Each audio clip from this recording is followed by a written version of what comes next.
yemanye na Israel Mbonye amarembo y'ijuru barayafunze. Uyu mubaga uyu muririmbye w'indirimbo za gospel ibintu akoreye abareba kuri telefone n'agahomamunwa. Jesus.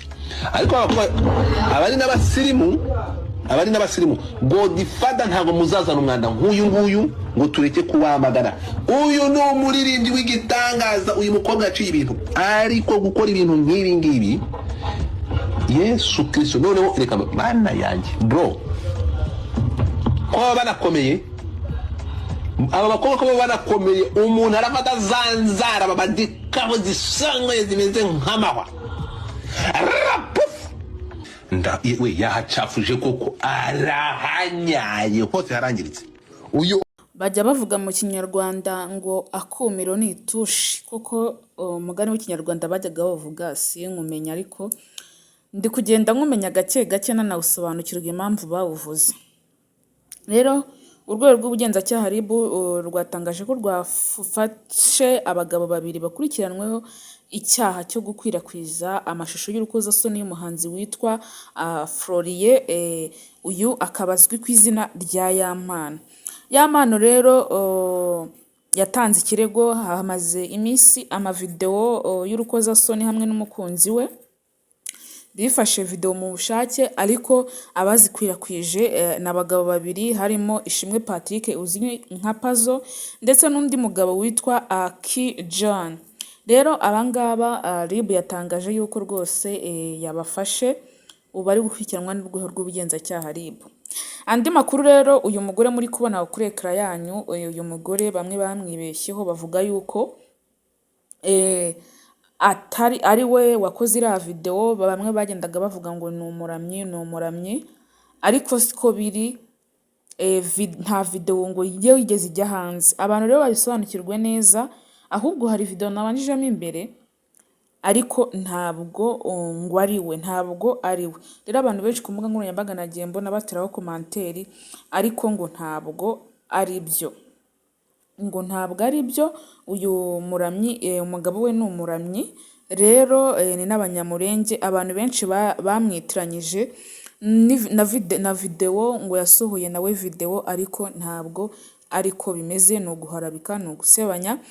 Rero bano mwagiye mukomeza mumbaza ngo wazadusobanurira impamvu, nagira ngo babwire yuko uyu mugore atigeze asohora video. Abantu benshi rero bagiye bavuga ngo ni iz'umuramyi, ariko siko biri, ahubwo baramubeshya. Video rero zagiye zicicikana ku mbuga nkoranyambaga zigiye zitandukanye rwose. Bamwe bavuze uburyo ngo ari we, ariko ntabwo ari we. Rero tugarutse kuri Yamano amavideo ye abantu benshi barayabonye. Niba umuntu yifashe video ku bushake, bagira ngo wenda ajye yireba n'umugore we, dore ko uriya nawe yari ari kumwe n'umukunzi we. Ariko uyu witwa Pazo ngo babanaga mu nzu, nk'uko uyu mugabo witwa Yamano yabisobanuye.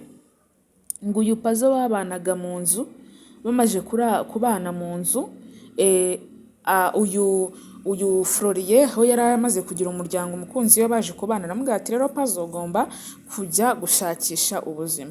Uyu mugabo ntabwo yabyakiriye neza, yarababaye ahubwo, ariko kubabara buriya siko byagenda. Yarababaye, agenda n'umujinya mwinshi, ngo ku buryo yahise aboroka uyu muhanzi Yamano, ariko ntibyakuraho yuko n'ubundi ngo afite video ze muri telefoni, ngo kuko niwe babanaga umunsi ku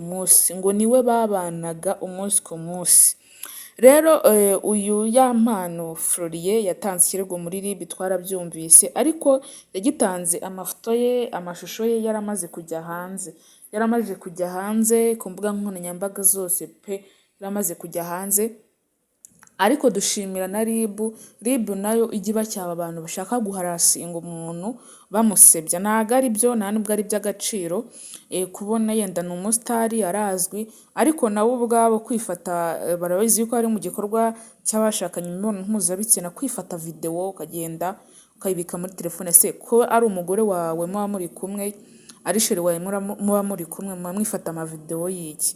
rero RIB irashaka guca ibi bintu rwose, idufashe ica ibi bintu by'abantu bifata amavideo and then ugasanga barifasha amavideo. Se amavideo njye hari ikintu cyajya kinyobera, amavideo umuntu aba afata aba ari ay'iki cyangwa abashaka kwikamera iki?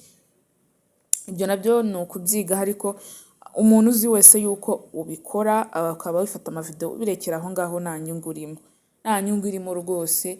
Kora akazi kawe niba ugafite, uteze umuryango wawe imbere, ukore ibyo Imana ishaka, apana kwikora ibyo idashaka.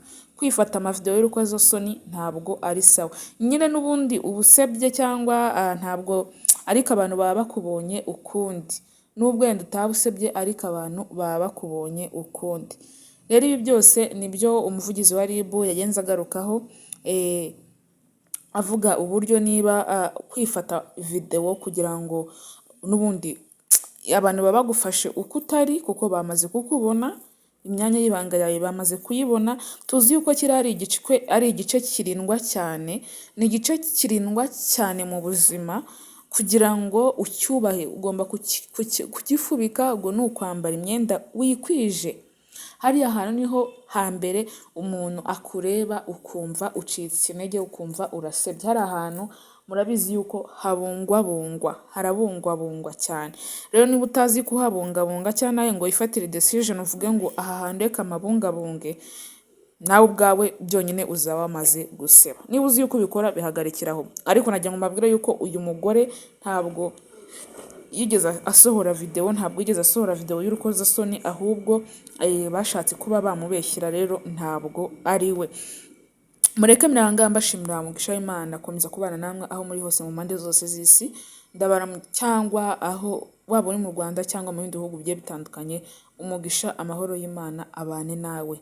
Kandi niba unkurikiye wese uzi yuko ndagukunda cyane, wowe uduha support runaka kugira ngo turebe ibiganiro byacu udushyigikire. So bye bye, ndabakunda.